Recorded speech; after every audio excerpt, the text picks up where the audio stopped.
Hi folks, it's Ashley here. In this video I just want to cover a few things in relation to the plague doctor.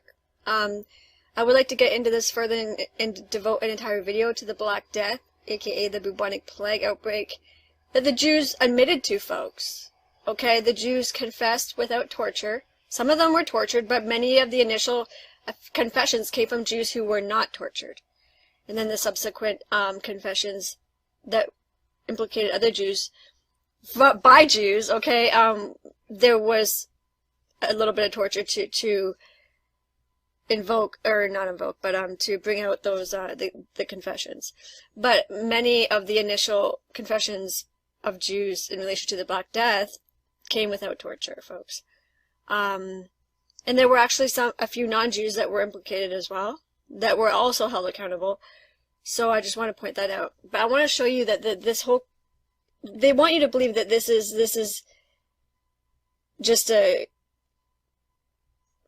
kind of like a, they never really explain to you why this plague doctor is depicted like this, with this beak, this. I'll tell you what my theory is. I believe that this is a Jew. I have evidence of it. And that this was a mask, okay? And this is kind of like of course, an over-exaggeration of what the plague doctor was. But we know Jews typically they tend to have, not in all cases, but in many cases, they have large noses. And I believe that the plague doctor likely had a large nose, and this was a mask he was wearing. As a previous nursing student, we had a mask fitting test, and you had to do it regularly. It wasn't like you do it once and that's it, but it's very important that you have a mask that fits tightly and perfectly to your specific face. And I believe that's exactly what this was.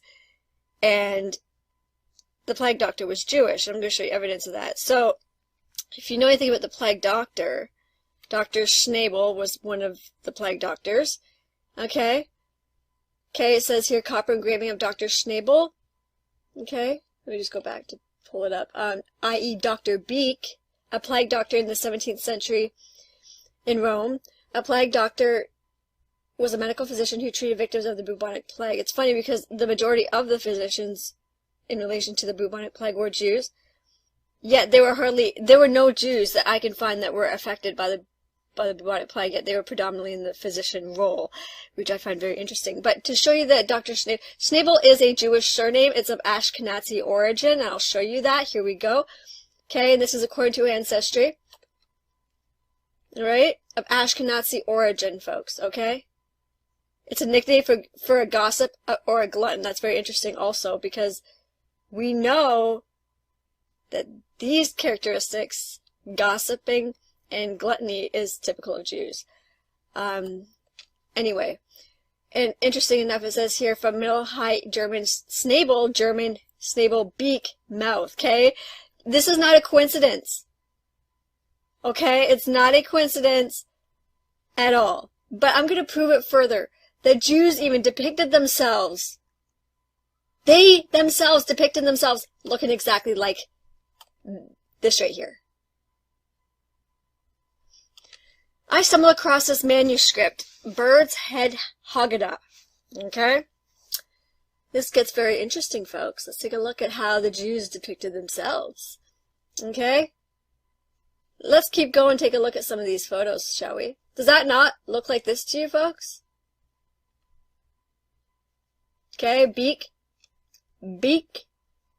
Okay, a Jewish man, woman, and a child shape and prick holes in handmade matzos in preparation for baking. Here's another depiction. Detail of a bird-headed Jewish man placing matzo in an oven. Also very interesting, right?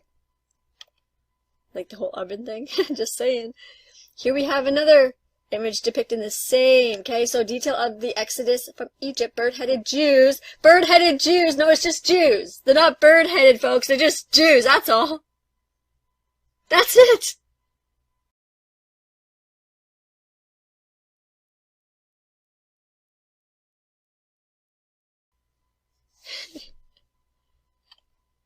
Okay? Like, if this isn't evidence, folks, that this was just Jewish, folks. This is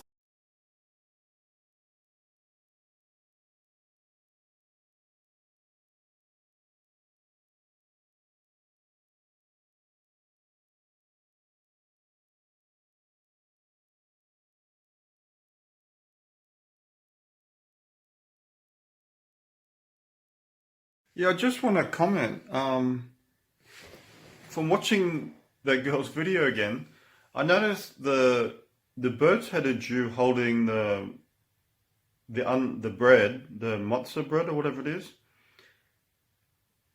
There are so, and I don't know if it's in my depiction, if it's shown in the Göbekli. Yeah, it is. If you look at the Göbekli Tepe column image of the bird holding the globe, the circle, the sphere, there's a common Göbekli Tepe another motive. And Göbekli Tepe is supposedly 8,000 BCE. Yeah? So it definitely predates the Torah. And the image of the bird's-headed Jew holding the bread, it looks exactly like the image on the Göbekli Tepe from Turkey pillar of whatever sort of bird that is holding the globe. Okay.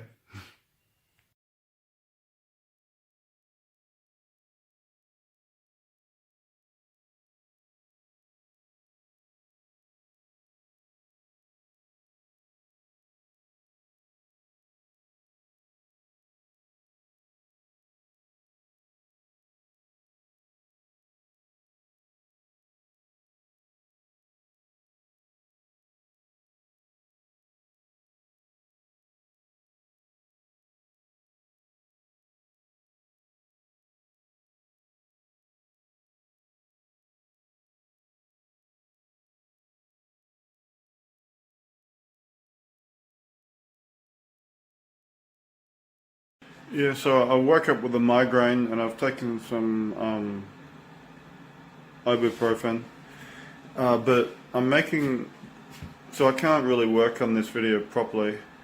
But what I've done is, I'm asking people to track down my megalithomania screenshots, which I know I saved somewhere and posted somewhere, a folder of them, but I've lost them so far and I can't find the folder. It'll turn up somewhere. But what I recommend you reading is my book, Some Much Needed Prehistorical Revisionism.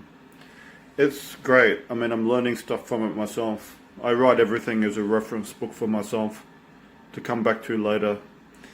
And it's got really great stuff in it. And that's where I got the image from Göbekli Tepe. But yeah, I've put together a few photos, a few images that are similar, that all show the schnabel, the schnabel. Even with my German, I was familiar. As soon as I read the word schnabel or schnabel and hear it, I smile because I think someone's referring to someone having a big nose. That's what it means to me. You know, a beak, what you might say in English. So, why the Jews depicted themselves with bird heads is the question, yeah? In the Bird's Head Haggadah, which is a really important document for Ashkenazi Jews. And so I've loaded a few photos from that document, from the Bird's Head Haggadah. I've loaded 2 photos from Göbekli Tepe, showing similar figures. I've loaded an image of some Anunnaki, some Sumerian bird-headed winged creatures. And I want to comment that the Roman one, the Italian Roman one, that looks like a crow, it reminds me very much of, and I can't search this, I don't have Wi-Fi here, I'm not going to go upstairs and get dressed, go upstairs, sit around in the cold with a migraine trying to find images. But you may be familiar with a comic strip series called Spy vs. Spy. Spy v Spy. Spy versus Spy. Where there's 2 crow-looking figures who are constantly, interacting, and it's a funny comic strip cartoon series that I watched when I was younger in Australia, Spy versus Spy. So the image from the medieval fair clearly this reminded me immediately of Spy versus Spy, and remembering that Odin's ravens, they're like spies for Odin. The messages of Odin, they travel around the world as proxies for Odin. So the Schnabel, the Dr. Schnabel, a very common Ashkenazi name. Normally Ashkenazis choose names like Sugar Mountain, Zuckerberg, or Schoenstein, or Rosenstein, something from nature, something beautiful, a mountain of sugar, or Goldberg, a mountain of gold. They love to choose these names from German, because remember they're Rhineland Jews, and I've seen different spelling, Ashkenazic, with a Z even. Remember phonetic spelling, vowel shifting and using different letters to, you can't say which one's right because there's no S or Z in Hebrew. They got their own characters. But I would notice, have a look at the Hebraic character, alphabet character, above the head of one of the depictions of the Jews. It looks to me like a Nakash. But I don't speak Hebrew. I can't read Hebrew script. I don't know if it's there by accident or maybe there by design, the Nakash symbol above the bird's head in the Haggadah. So the bird's headed Jew in the Haggadah. And so, yeah. So, and I offered Thoth too. I talked about the ibis head representing wisdom. So, the birds can represent constellations, like the ones that Göbekli Tepe seem to be representing constellations. Some say it's a vulture, some say it's a swan, some say it's a, yeah, but anyway, it's all in my books, all in my notes, all in my other videos, 1,500 of them. It takes a massive amount of work to join dots, to collect the dots, because you suspect they may be significant. But have a look at some much needed prehistorical revisionism. I'm reading it now myself, and I've forgotten most of what was in there, and it's really good, as I say myself. Self-praise is the only praise I can expect, because no one else appreciates my work, because they just won't even read it. And please, if you're going to send me a book or something that's got over 100 pages, go make the effort of writing an abstract. Write an outline of what is in that book and why you sent it to me. Because I'm very busy all the time thinking and studying and doing stuff, and you have no idea how exhaustive and how wide-ranging the work is. Yeah. So that's the Bird's Head Haggadah, the Plague Doctor. And I guess, and I'll add the video some girl made. I don't have the time and energy to edit it. I'm not anti-Semitic, but the girl in the video sounds fairly anti-Semitic to me, to be honest. But she's saying that Jews confessed to mass murdering people during the plague. But my understanding is that a lot of these things all these things are electromagnetic in nature. They're to do with the electromagnetic radiation of the sun mostly, and things like this, possible. And so yeah, I really hate anti-Semitic things. They're just so silly, and they're probably controlled opposition, because serious people aren't anti-Semitic, But whether or not, and torturing Jews to get them to confess that they kill people, that's absurd, that's stupid. And remember that when they talk about biological weapons, they're really talking about poisons. So if there was any conspiracy among Jews to mass murder, Europeans during the Middle Ages, they weren't using biological means, they would be using poison.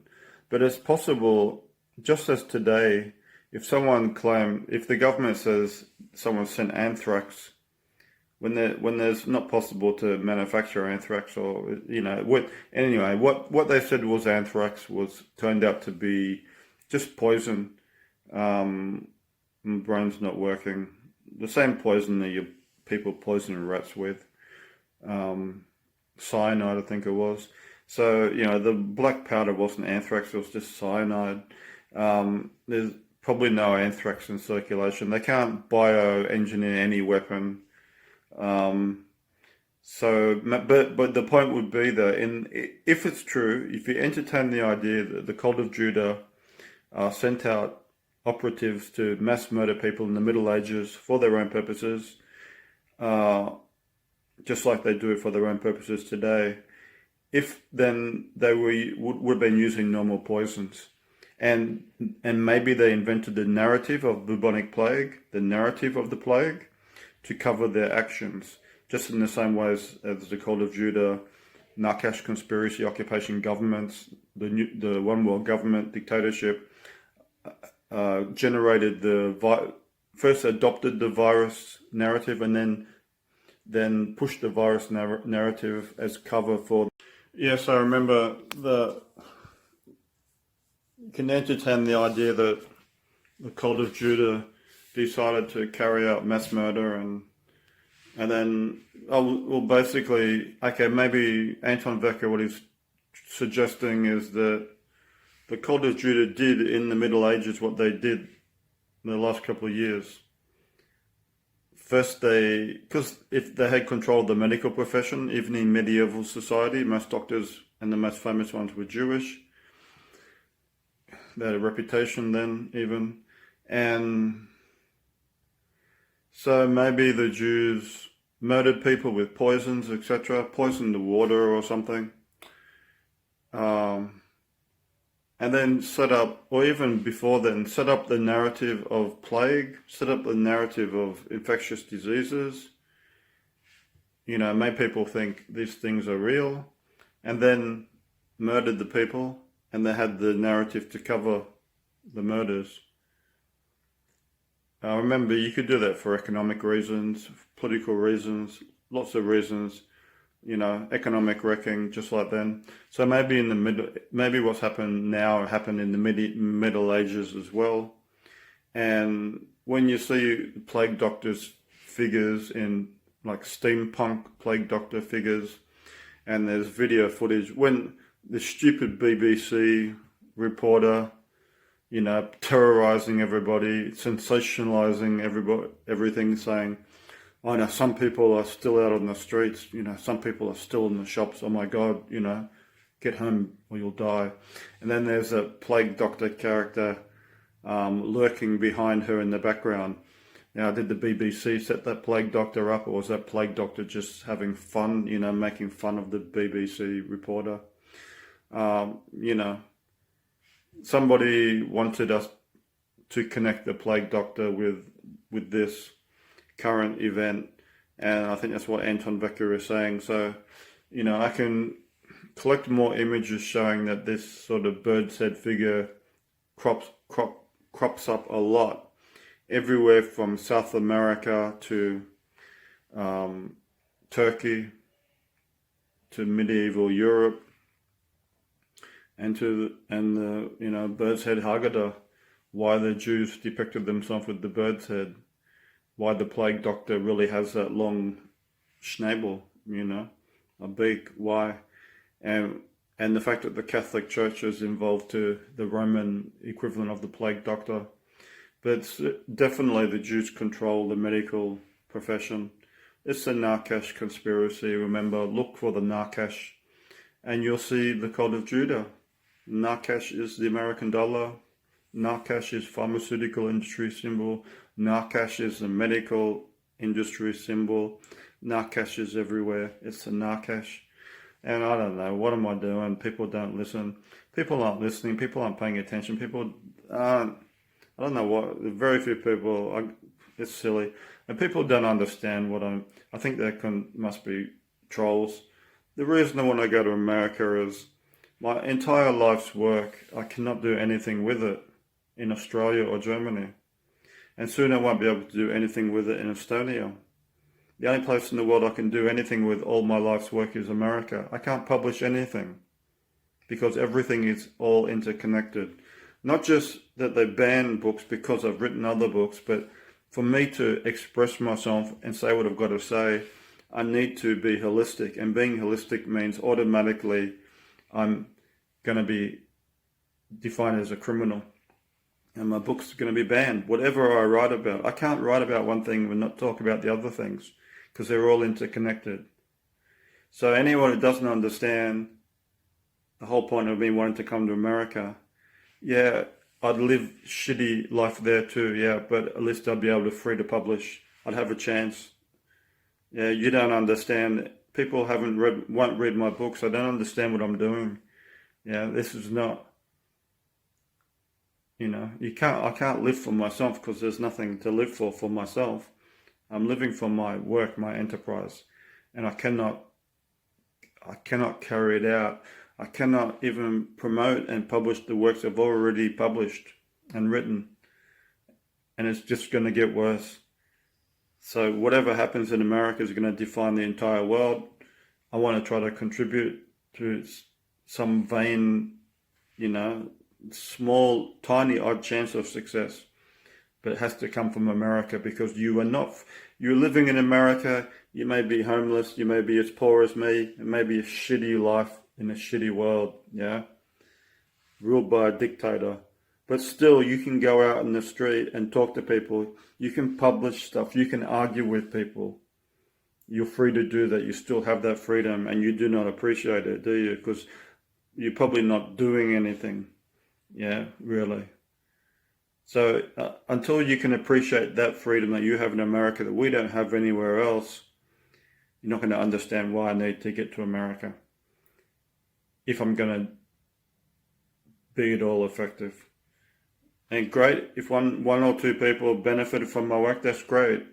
But seriously, you have no ambition at all? And what have I really done? What is it that you really understand from my work? Have you read every book I've written, watched every video? Or you think it's not necessary because, you like that one video, you like that one thing I wrote. That's enough? No, I'm sorry. I'm going to have to push really hard. Yeah. You're not understanding what I'm doing. Anyway, sorry. Yeah, I'm talking like this because I can't get excited. Got it. Migraine. It's the most unfair thing is when you wake up with a migraine, have a migraine during the night, because there's nothing you can do about it. So anyway, hope you enjoyed this video.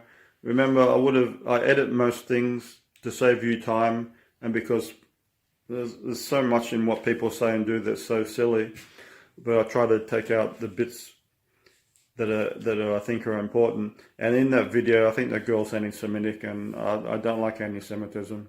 I don't like it. It's stupid. No serious person is anti-Semitic. King Herod the Great wasn't anti-Semitic. I'm not anti-Semitic. Jesus wasn't anti-Semitic. Maybe the only person who's anti-Semitic really is Yahweh and the cult of Judah.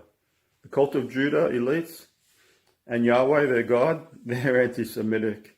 Yeah, anyway. So watch the video. I'll put together a few things. Hopefully you can think a little bit holistically and have a look at the book, some much needed historical revisionism. Use the link. The link has all the books. It's pinned to every post. But you have to read them or you won't benefit. So, yeah, and read all the notes too. Anyway, it's too much work. You have no idea how much work I've done. People have no idea what I do. It's one of the things that's so frustrating. That's why I get migraines. Everything's frustrating. What am I doing here? Anyway, enjoy. Ciao for now.